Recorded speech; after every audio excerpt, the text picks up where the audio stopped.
Happy Friday morning, everybody. Hope you're doing well. Welcome back to the Gamble Smart channel. Today is all about progressives. We're going to answer as many questions as we possibly can about how progressives work.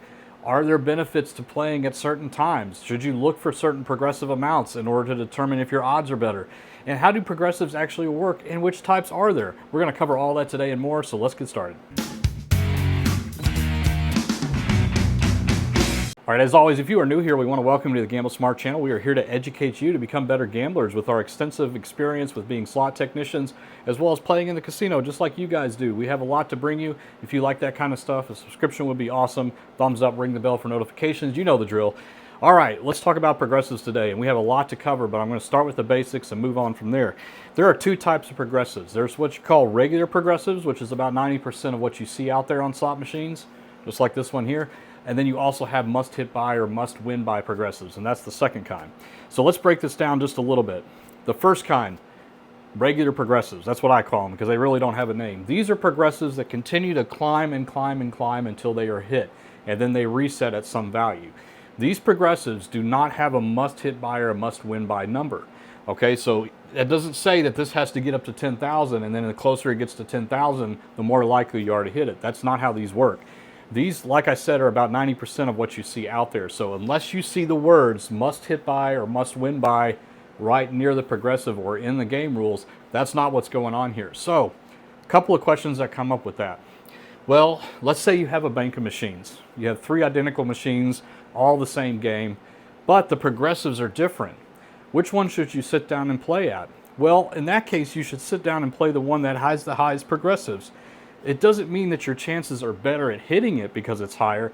It's just if you're going to hit it, you want to hit it when it's the highest one, right? So we see this a lot. We'll see a bank of 3 machines, and the one in the middle has a $40,000 progressive, and the ones flanking it have a $12,000 or maybe an $18,000, and people will play those instead of the $40,000. Your odds are exactly the same no matter which one of those you play. So you want to play the one that has the highest amount. So just so if you hit it, you get the big win, right? That's what you want to do. So I think a lot of people don't do that because they feel that because it's growing so high, the odds are more difficult on that machine. And that's certainly not the case.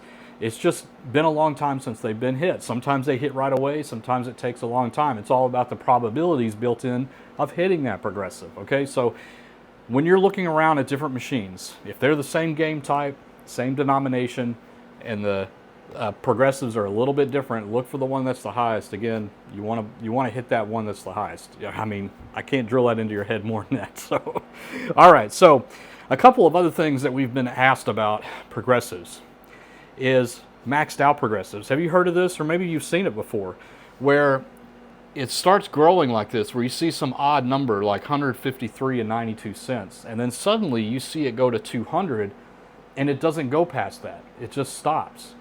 That's called a maxed out progressive. And that doesn't mean that it's about ready to hit or anything like that. It's just the maximum amount that is configured for that particular progressive level to win, okay? So what is actually going on behind the scenes is that progressive is continually growing behind the scenes as you're playing that progressive. So even if it's at 200 and it's fixed there, it's still climbing in the back, 300, 400, 500. It's still going up. But as soon as somebody hits that progressive, it resets back to its base value, and then it adds in whatever that overage is, okay? Because by law, progressives must be paid back to the players, okay? The casino can't just take those whenever they want, right? They can't just say, we don't want to play those progressives. We're going to just turn this machine off and let that progressive go away so we don't have to pay it. They can't do that, okay? If the machine is powered off for too long, they actually have to transfer that progressive to another machine. They can't just let it sit there because they don't want to pay it. It's a very important fact. You guys got to understand that. A lot of people feel like, I've seen it gets really high and then suddenly the machine's powered off for maintenance issues. It's because they don't want to pay the progressive. No, they have to. They have to. They move it to another machine, or they have to give it away in some kind of giveaway or raffle or something like that. It has to go back to the players. All right, so I know I'm talking fast here, but I'm trying to get a lot of information pushed down to you guys. So, maxed out progressives, is there any advantage there? No, there's not, but the same rules apply. If it's maxed out, you want to sit down and play that one because it is maxed out. It's the highest it could possibly go. Don't play one that just recently reset, again, because the odds are the same. So don't try to get it in your head that just because it just reset that it's harder to hit, or just because it's maxed out it's harder to hit. It's equal on all of those games, okay? All right, so let's move on to the next one. This is the must hit by, must win by. A little bit more complicated on this one. I'm going to answer a couple of questions. First, what is this exactly? So, these are very famous on Ainsworth games, okay? Mustang Money, Eagle Bucks, Thunder Cash, you've probably seen those around. And what you see is the progressive sitting up here where it's the minor or the major, and you see must win by and a number, or must hit by, and a number's there. So what that means is that progressive has a number hidden in memory. Nobody can see it. Slot technicians, manufacturers, players, nobody knows what that number is, but as soon as that meter, which is what that is up there, this is called the meter, as soon as that meter passes that number, it's rewarded to the player and it resets, okay?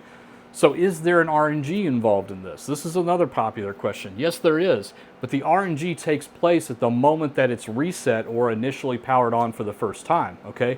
So the way it works is, let's say that the must win by is between $9,000 and $10,000, and somebody just hit it. What it does is the RNG in the machine picks what that next number is going to be, and it randomly picks a number between 9,000 and 10,000, and it saves that in memory, like I said. And as soon as this meter passes that threshold, progressive is awarded, it resets, and does the same thing over again. It just keeps doing that every single time that it gets hit. So that is what must win by progressives mean. So, in theory, the higher that number is and the closer it is to that must win by number, the greater your chances are of hitting it. But you got to be very careful with these because it can lead to a very nasty chase. And I'm speaking from very personal experience on these. And this is why I largely don't like playing those games much anymore, because it's very easy to look at that number, seeing it getting very close to the maximum amount. And unless you know the math and that special, it's called plus EV, where you're actually, positive expected value on that. A lot of people have figured out the math to that. Unless you know that, you should not be chasing any of those progressives, the major or the minor, any of those must win by or must hit bys, because it can be very dangerous. Like, it's, again, what we talk about all the time on this channel is about the chase, right? How slot machine designers are making games so that you will keep chasing. That's the whole entire goal, is to keep you on that machine as long as possible. And they will certainly do that by teasing you with these must hit by numbers and things like that. It's just another way of getting you to lose focus and just, fall into trouble there. So, all right, so let's see. I think I covered everything about progressives, but I want to finalize it with one big thing, and that is, should you be looking at the progressives whenever you decide which game to play? And the answer should be no. The progressives should always be seen as icing on the cake. What I mean is that if you do get it, awesome, but you should never be playing just for the progressives. At least the most average gambler should not be doing that. Look at the base game. Look down here. Understand how this game works. Don't look up here saying, I'm going to hit that 2,000 today. Because I'm telling you, it could be a long time. If people could put hundreds of thousands into this machine before this goes off, okay?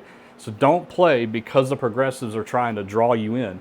Play because of the base game. That's the best advice that we can give you. So anyway, I hope you guys learned something today about progressives. I know I talked fast, but again, trying to get as much information out to you guys, because you're probably heading out to the casino this weekend. You're going to see games with progressives all over the place, because it's just the thing nowadays. It's the new thing to draw you in, right?